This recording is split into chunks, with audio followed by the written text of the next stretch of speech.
Greetings once again and welcome back to a new episode of Sephiroth and Sypha's channel.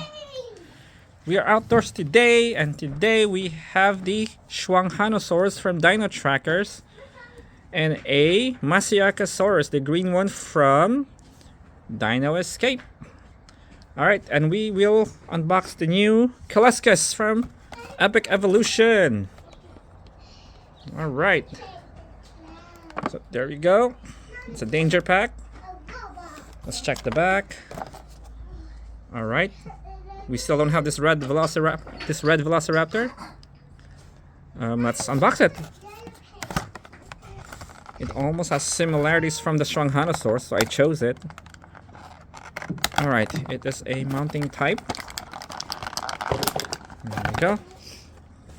Let's check it out. It has a crest on its nose. Obviously, it's a carnivore.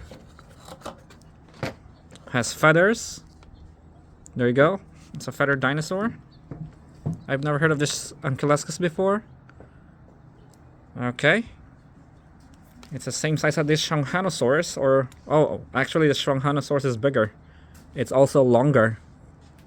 Definitely longer. It has a bigger body. All right, so it doesn't have a feature. There's no buttons. It just moves the head and open the mouth manually. Nothing. I tried. Yeah, there's no buttons. And there's the DNA scan. There you go. Nice one there. Has no variants yet. Hopefully Mattel will make another variant on this one day. This this Xuanhanosaurus in the meanwhile has no features as well. It's manual. It's pretty manual. There's no button.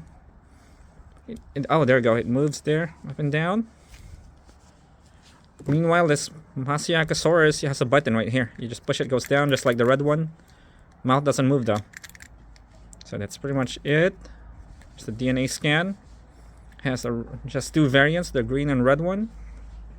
Let's go to the main guy now. Alright, I know the last video I said was Beast of the Mesozoic and I totally forgot. I grabbed this instead. But definitely promise next video will be the Beast of the Mesozoic. It's because it's been a while. Also, shout out to Teresa Wilson again. How you doing? Alright, and don't forget to subscribe and like this video. And yeah, that's pretty much it for today. Thank you again for the support, guys. Let's check it out. Has nice scales on its thighs right there. I think I need one more of these. One more. It looks like a cleaver knife on its nose right there. Alright. So it's a nice piece. It goes to our collection again for our medium or small carnivores. Alright guys, that's pretty much it for today. Have a great one, and please don't forget to subscribe and click that like button. Sorry. Very well.